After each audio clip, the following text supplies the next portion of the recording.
Hello parents, I am Dr. Princey Sanki, your pediatric neurophysiotherapist. As a pediatric therapist, मेरे पास बहुत से parents आते हैं क्वेश्चंस लेके कि मैडम मेरा बच्चा 2 साल का हो गया है पर अभी तक चल नहीं पा रहा, या फिर मेरा बच्चा 10 महीने का हो गया है पर अभी तक बैठ नहीं पा रहा, मेरा बच्चा 2 साल का हो गया पर अभी बोल नहीं पा रहा है। तो ये कंडीशन को हम क्या कहते हैं? तो उससे हम मेडिकल लैंग्वेज में बोलते हैं डेवलपमेंटल डिले।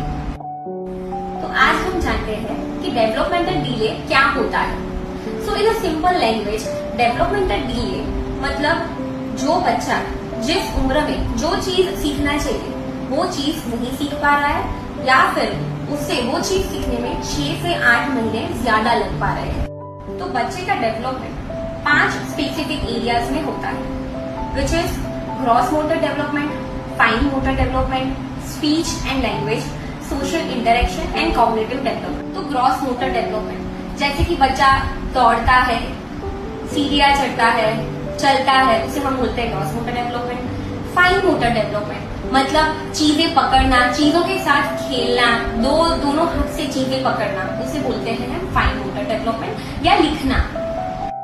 स्पीच डेवलपमेंट जैसे कि बच्चा बोलता है दादा, मम्मा, नाना, पापा।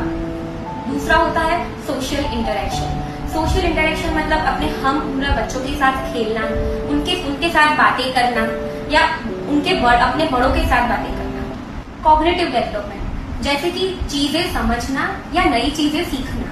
तो डेवलपमेंटल डिले होने के कारण क्या हो सकते हैं? जैसे जेनेटिक कंडीशंस, सेरेब्रल पाल्सी जिसे हम बोलते हैं सीपी, या खींच आ जाना, प्रीमैच्योर बर्थ, प्रेगनेंसी के दरमियान मदर के द्वारा अल्कोहल या स्मोकिंग जैसे चीजों का सेवन होना, कॉम्प्लिकेशन ड्यूरिंग द डिलीवरी जैसे कि डिलीवरी के बाद बच्चों का कम रोना या न रोना, फोर्सेप्स डिलीवरी या वैक्यूम डिलीवरी जिसके वजह से बच्चों के दिमाग में चोट लगती है या और उनके दिमाग में ऑक्सीजन की मात्रा कम पहुंचती है। तो उसमें आप क्या कर सकते हो? अगर हमने डिस्कस किए हैं वो रिस्क फैक्टर में आप आते हो तो आपको स्ट्रिक्टली अपने बच्चे को ऑब्जर्व करना है। अगर आपका बच्चे का डेवलपमेंट उसी उम्र के बच्चे के डेवलपमेंट के जैसा हो तो ठीक है, नहीं हो तो आपको नजदीकी पीडियाट्रिशियन या पीडियाट्रिक थेरेपिस्ट का कांटेक्ट करना है और उनसे डायग्नोसिस करवाना है। अगर हम राइट टाइम पे डायग्नोसिस करते हैं तो हम राइट टाइम पे इंटरवेंशन कर सकते हैं। अब आप सोच रहे होंगे कि इंटरवेंशन करना क्यों जरूरी है?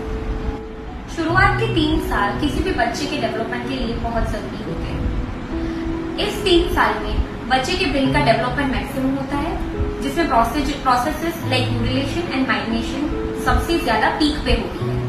अगर राइट टाइम पर राइट इंटरवेंशन स्टार्ट हो पाता है तो हम अपने बच्चे का भविष्य सुरक्षित कर सकते हैं। अगर आपको ये इन्फॉर्मेशन अच्छी लगी हो तो प्लीज हो सके अपने पेरेंट्स के साथ शेयर कीजिए, so we can help as much as children as we can, and follow Neurois for more updates.